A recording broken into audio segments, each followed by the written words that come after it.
Pepe Larraz might be the best artist at Marvel, and I think they know it. They gave him House of X, Empyre now, these big events. Al Ewing's one of the best writers at Marvel, and I think they know it. Marvel 1000, Incoming, and all those things. Immortal Hulk, you saw what he did with the sales. Wasn't a fan of the beginning of Immortal Hulk, all the whole father and his anger and all that stuff, the below place, all that's not my cup of tea. The stuff that's happening now, more so my cup of tea. But okay, Al Ewing, he's there now. He's top tier, right up there with Hickman. Right, I might have to do actually a ranking of a top 10. I've been thinking about doing that. So if that video comes out, this is me committing to actually making it. The artwork in here. Let's begin with the relationship that Tony has with us, the audience. It'll be a text box one. It'll be him remembering what Immortus showed him years and years ago. It's a war about 1 billion years ago. Billion years ago. Remember, the Avengers, a million years BC. This is 1 billion years ago. They're fighting on the moon. It's the Kree. It's the Kotati. That's news to me because I'm not too familiar with the Kree-Skrull War and really anything that happened in Marvel before year 2000. But afterwards, Marvel Unlimited took care of me. So we get to see some backstory.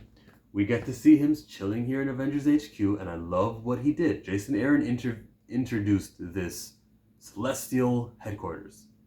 They say that it's able to accept telepathic messages asking for help, and they get on the scene. So Al Ewing is building onto something which was genius that Jason Aaron created.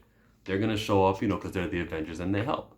All of them. There's no one missing, and Thor does have his long hair again. They go to the blue area of the moon, which is not blue anymore, as Thor says. Remember that the X-Men live on the moon. Just remember that. Because I don't think they do. Honestly, Moongate. How many times do I come on here and I reference a moon? Whether it's Black Panther, Angels of Wakanda, whether it's Doctor Doom, whether it's... I know there's more that I'm just forgetting, but it happens all the time where they would reference the moon. Moon Knight, honestly. Moon Knight just happened with him in the Avengers book. It's happening as we speak right now. This book is going to come out. I'm going to read Avengers, and then I'm going to read another Empire, and then I'm going to read Avengers, and it's going to be like something's happening on the moon all the time. But okay. Oh, by the way, She-Hulk was... Let me just go. She-Hulk, it wasn't her book. It wasn't the Black Panther's book, and it wasn't Ghost Rider's book. But she had her little moment of joke, where she goes, Cap, you had to jinx it. Ghost Rider had his moments where he broke the silence. And the Black Panther had his moments because Al Ewing wrote Black Panther, and he understands that he would have a contingency plan for the Kree and for the Skrull. Them together? Not so much. He also wrote Carol in the book. They reference Alpha Flight like it exists because things that happened matter. If they don't, then the next writer comes in and he's going to ignore your stuff. So you better pay homage to the old stuff that happened. So Al Ewing knows what he wrote, and he's gonna, if anyone's gonna honor their own writing, it's gonna be yourself. And Al Ewing also writes Guardians, and I think Mantis might show up on that team. This is him introducing it. We'll see if he gets there some way, somehow. Oh, I'm showing you this is the Sentry. This is the Kree and the Kovati, whatever they were called, hybrid. Who whoops its ass? A guy named Jacques Duquesne.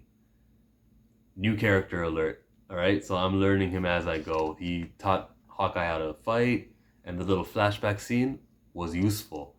This is a great introduction. This is issue number 0. By the way, the artwork. I can see him moving. I can see how beautiful this looks. Pepe Larraz, bro. It's not... Sometimes I wonder, is it because Al Ewing wrote him an email that says, I need this to happen on the paper? Nah, Pepe Larraz has too many moments like this where he kills it. I feel like they wasted him on an Avengers book. They should have saved him for the X of Swords stuff. So yeah, Avengers Assemble, they whoop that thing's ass together as a team. Yeah. The artwork was great. When we get to talking, though, Thor is going to ask him about the lady pirate girl Lapthra.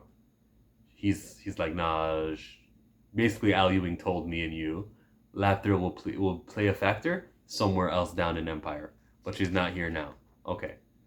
Then they mentioned Mantis, like I said, and then I got to the page where I saw the ad for X-Men, and it says, enemies must become allies. Unfortunately, when I did see that ad, I had the thought, okay, well then the people who are invading for a reason.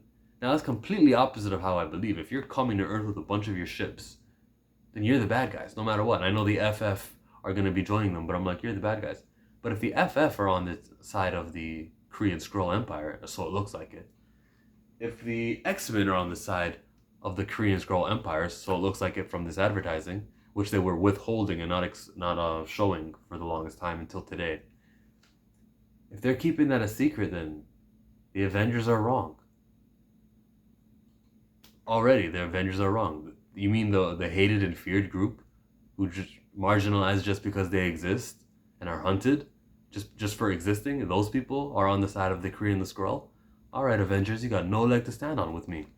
You know how it's called innocent until proven guilty? I'm Team X until proven A. I loved Avengers vs. X-Men, by the way. Even though the Avengers kind of won that one. No, X-Men won because we got our mutants back. F1 to Maximoff. So, this is where Carol gets to shine. She goes, and what did you say to that? Talking about his wife and everything. He's like, no, I never hold her back. That's not our way. And I had my own role in the grand scheme.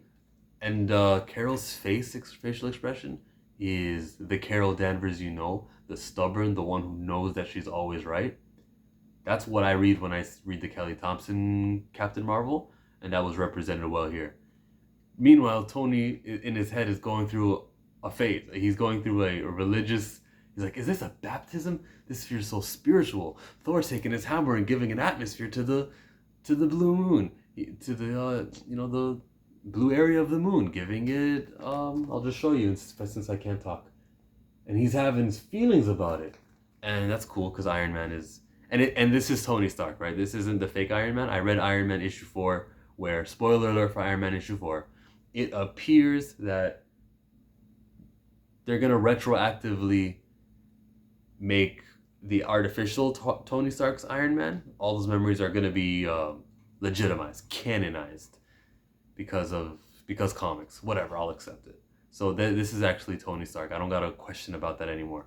So as they're over here in the campfire talking, they're going to summarize the events of Incoming real quickly. You know, the last time a Kree and a Skrull worked together, a tree came out of it, and they said, beware the trees. That was it. You did not need to read a $10 Incoming book that came out December 25th. Well, no, it was Christmas Day, wasn't it? This year it was Christmas Day. So they summarized that real quickly. So the Empire are coming. The bad guys are coming. And Tony gives the speech on a day like no other, all this, and Cap was like, yeah, sure, we can argue the space semantics later. He's right. You can figure that out later. Black Panther agreed with it. Captain Marvel said we're sold. And he goes, Avengers Assemble, had a little base in there. I can see how the Avengers will see, ships coming over to Earth and feeling the need to defend them. I don't think they can believe the Kotati, the tree people.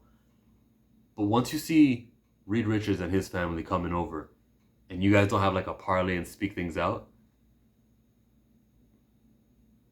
that's really the problem with all of these superhero fighting each other. They could talk it out. Except for X-Men and FF, because that actually began with them talking it out. But I understand that one too, because Chip Zdarsky is a genius. He's someone else who would be on my top 10 writers. Because he made you look at it from this perspective of Reed, father and a mother, protecting their kid. And yeah, he did save the Fantastic Four from me looking at them like the evil villains. He redeemed them, and he made it very relatable. So Chip Zdarsky is a genius for that, and we're still waiting on issue number 4 of X-Men FF. So like the amount of thinking I had to do during reading this, and trying to rationalize for each side and everyone besides She-Hulk and Ghost Rider. This was a fantastic comic book, man. Great artwork. I would recommend getting it just to look at it, even though I kind of spoiled everything, But for everyone who did read this, then we got a treat. If you disliked it, of course, you can always leave a comment and tell me why I am completely wrong. If you did like it, leave a like on the video. Don't be afraid to share if you're not subscribed. How you gonna make it to the end of my video and not subscribe? You're not helping? You're literally not helping because... Never mind. Just subscribe. Thumbs up the video. Deuces.